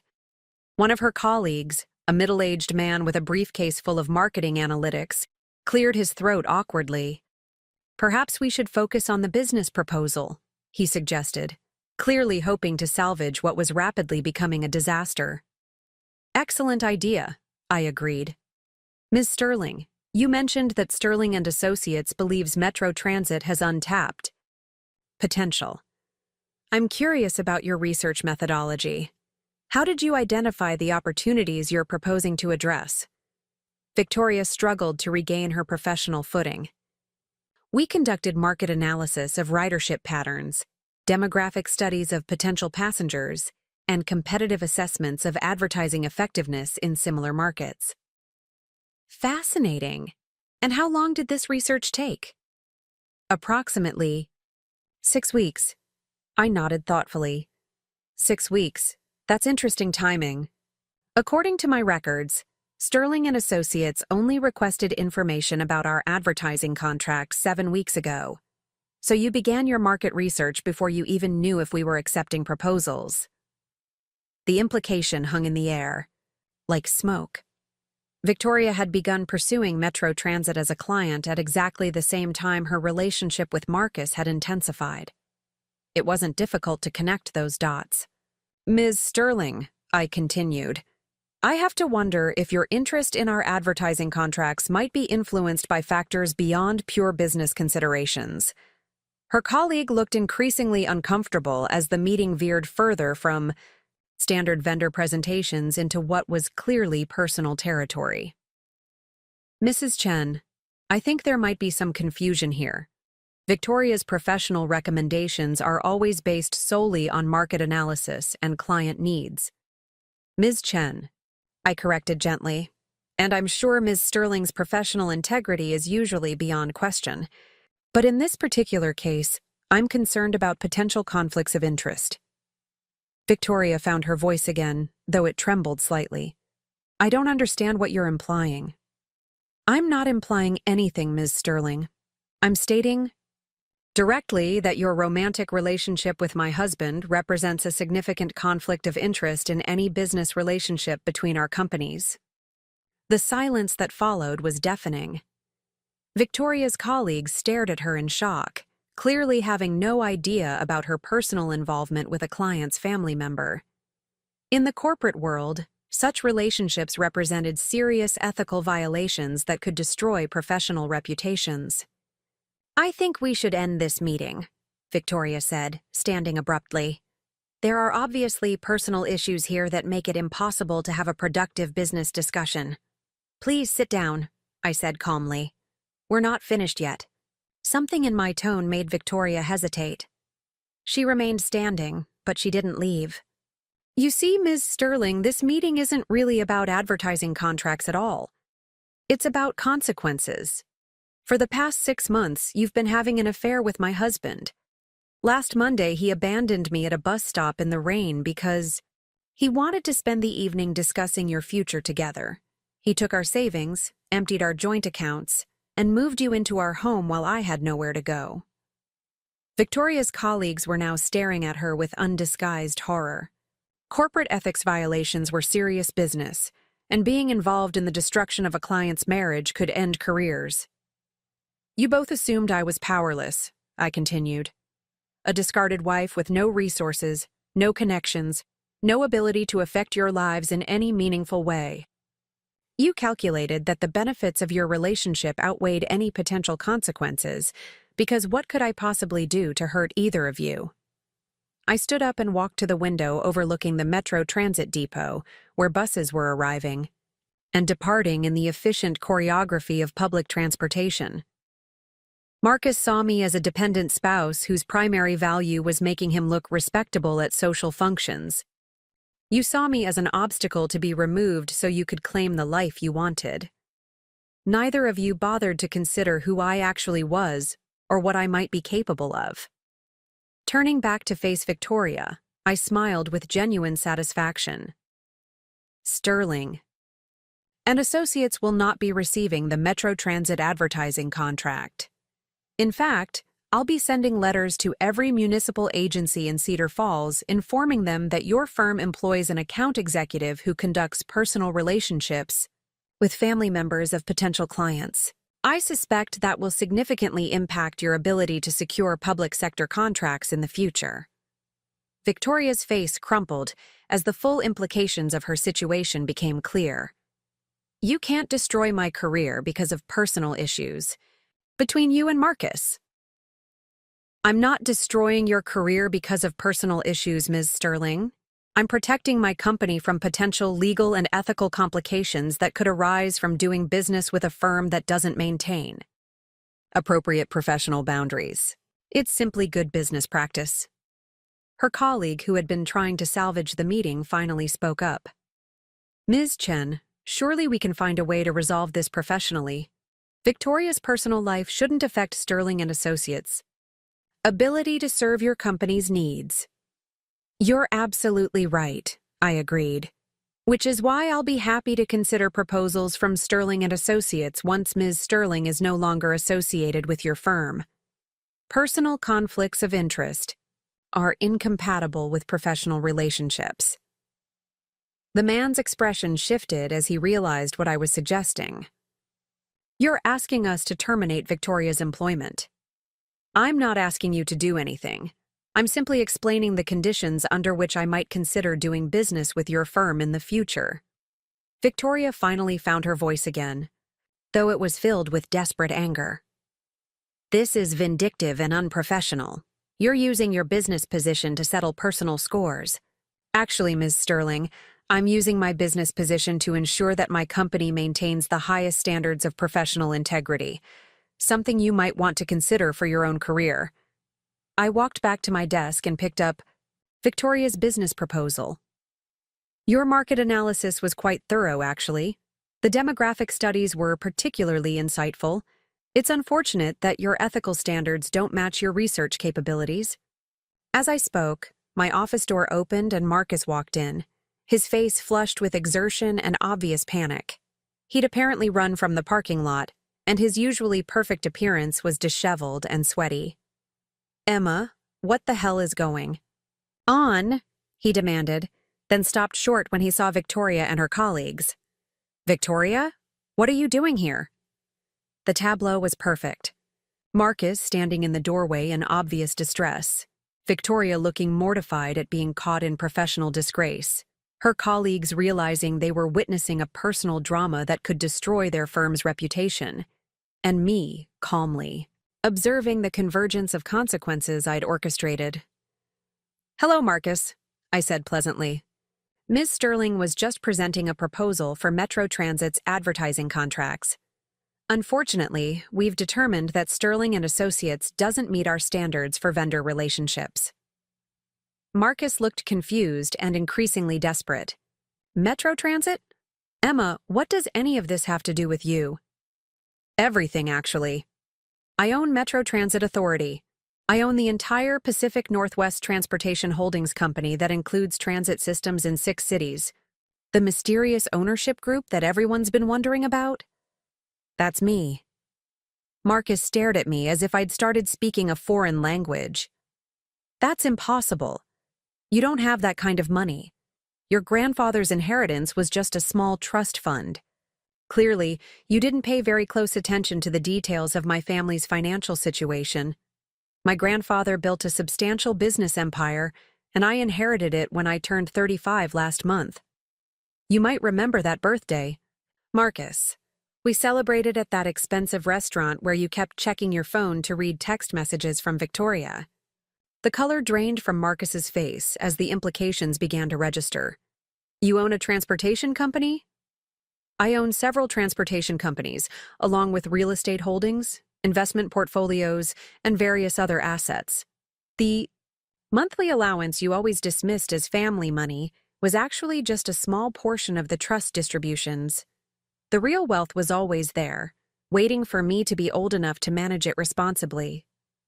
Victoria's colleague had been frantically taking notes during this exchange, apparently trying to figure out how to minimize the damage to his firm. "Ms. Chen, I think we should schedule a follow-up meeting to discuss this situation more appropriately." "There won't be any follow-up meetings," I replied. Sterling and Associates had an opportunity to present their proposal professionally, and instead I've discovered serious ethical violations that make any business relationship impossible. Marcus stepped further into the office, his desperation becoming more obvious. "Emma, we need to talk privately. There are things you don't understand about Victoria and me." "Actually, I understand everything perfectly. You abandoned your wife because you thought she was financially dependent and professionally powerless. You moved your girlfriend into our home and spent our savings on romantic vacations because you assumed I had no recourse. You both calculated that I was someone whose feelings and future could be sacrificed for your convenience." I walked around the desk to stand directly in front of Marcus. "But here's what you didn't calculate. Darling, I'm not the helpless, dependent woman you thought you married. I'm a business owner with substantial resources and the willingness to use them to protect my interests. Emma, please, let's discuss this rationally. We can work something out. That's fair to everyone." "We already have worked something out, Marcus. You wanted your freedom to pursue a relationship with Victoria, and I've given you that freedom. The divorce papers were filed this morning, along with financial disclosures that I think will surprise you quite a bit." Marcus's face went white. "Divorce papers?" "Catherine Rodriguez handled everything. You'll be served later today. I'm not seeking any support or shared assets from you, of course. I don't need your money. But I am claiming the house in Riverside Heights, which is actually titled to one of my family's holding companies. You'll need to find alternative housing arrangements." The revelation hit Marcus like a physical blow. "The house is yours?" "The house was always mine. The mortgage, Payments came from my trust distributions, and the title was structured to protect the asset. You've been living in my house for 5 years, Marcus. I hope you and Victoria enjoyed it. Victoria had been growing increasingly agitated during this exchange, and she finally exploded. This is insane. You can't just destroy people's lives because your marriage didn't work out. I turned to face her with cool composure. Ms. Sterling, I'm not destroying anyone's life. I'm simply choosing not to subsidize the people who betrayed me. Marcus is free to pursue his relationship with you, and you're free to rebuild your career after the ethical violations are addressed. But you'll both be doing it without my financial support or business connections. What ethical violations? Marcus demanded. Victoria didn't do anything wrong. Victoria pursued a business relationship with my company while conducting an affair with my husband. That represents a massive conflict of interest that could expose Metro Transit to legal liability. No responsible business owner would ignore such obvious ethical problems. George knocked on the office door and entered with perfect timing. Emma, your 3 o'clock meeting is here. Should I ask them to wait? No, we're just finishing up. Here. I turned back to Victoria and her colleagues. Gentlemen, Ms. Sterling, thank you for your time today. George will escort you to the lobby. As the Sterling and Associates team prepared to leave, Victoria made one final attempt to salvage something from the disaster. Emma, if you change your mind about working with our firm, please know that we're committed to the highest standards of professional service. I appreciate that, Ms. Sterling. Should your employment situation change, I'll certainly consider Sterling and Associates for future projects. The message was unmistakable. Victoria's career with the firm was over, and everyone in the room knew it. After George escorted the business delegation out, Marcus remained in my office, looking lost and desperate. Emma, I know I handled things badly, but we can fix this. We can go to counseling, work through our problems. Marcus, there's nothing to fix. You made your choice when you left me at that bus stop. I've simply made mine. But I didn't know about your money, your companies. If I'd understood your financial situation, things would have been different. I stared at him in amazement. You think this is about money? Well, obviously your resources change the equation. We could have a completely different kind of marriage, with better opportunities, social connections. Marcus, you're missing the point entirely. This isn't about my money. It's about the fact that when you thought I was powerless, you abandoned me without a second thought. When you believed I was financially dependent, you took our savings and spent them on another woman. The money didn't change who I am. It just revealed who you are. I picked up my purse and walked toward the door. The divorce will be finalized within 60 days. Catherine will handle all the legal details. You'll need to be out of the house by the end of the week. Emma, wait, please. We've been together for 8 years. That has to mean something. I paused at the door and looked back at him. It does mean something, Marcus. It means I wasted 8 years of my life with someone who saw me as a convenience rather than a partner. But it also means I'm free now to build the kind of life I actually want. What about Victoria's job? Her career? You're destroying her future over something that was really my fault. Victoria made her own choices, just like you did. She pursued a married man and then tried to profit professionally from that relationship. The consequences are hers to deal with. I left Marcus standing alone in my office and walked to the elevator.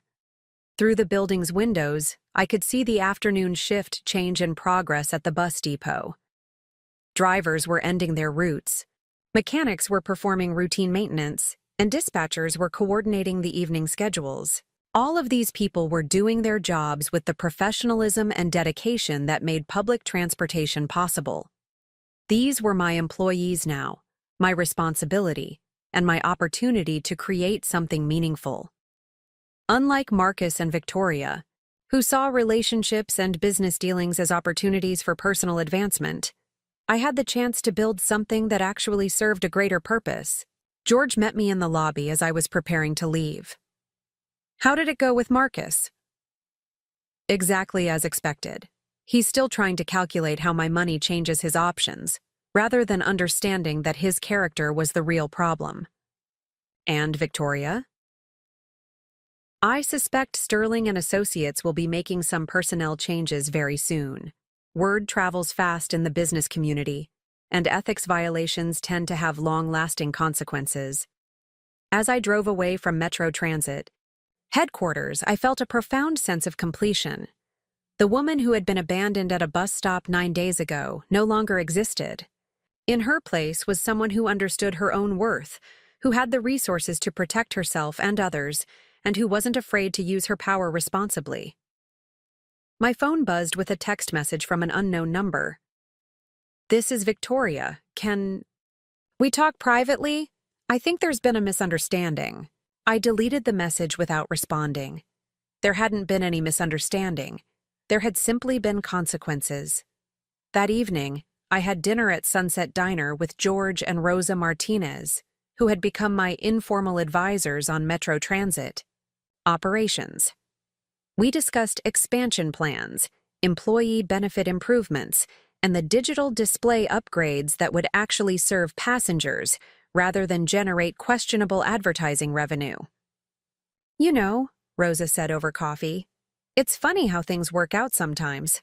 A week ago, you were just someone having the worst night of her life.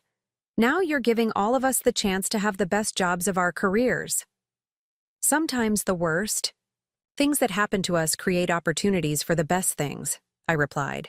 Marcus thought he was discarding someone who couldn't survive without him. Instead, he freed someone who could thrive beyond his imagination. George raised his coffee cup in a toast to unexpected beginnings and well-deserved endings. As we clinked cups together, I reflected on the strange journey that had brought me to this moment. A week ago, I had been an abandoned wife with no apparent options. Tonight, I was a business owner with the resources and determination to create positive change in dozens of lives. Marcus and Victoria would have to find their own way forward, dealing with the consequences of choices they'd made when they thought those choices would never matter. Meanwhile, I had a transportation empire to run, employees to support, and a future to build that was entirely my own. The rain had finally stopped in Cedar Falls, and for the first time in years, everything seemed possible. Up next, you've got 2 more standout stories right on your screen. If this one hit the mark, you won't want to pass these up. Just click and check them out.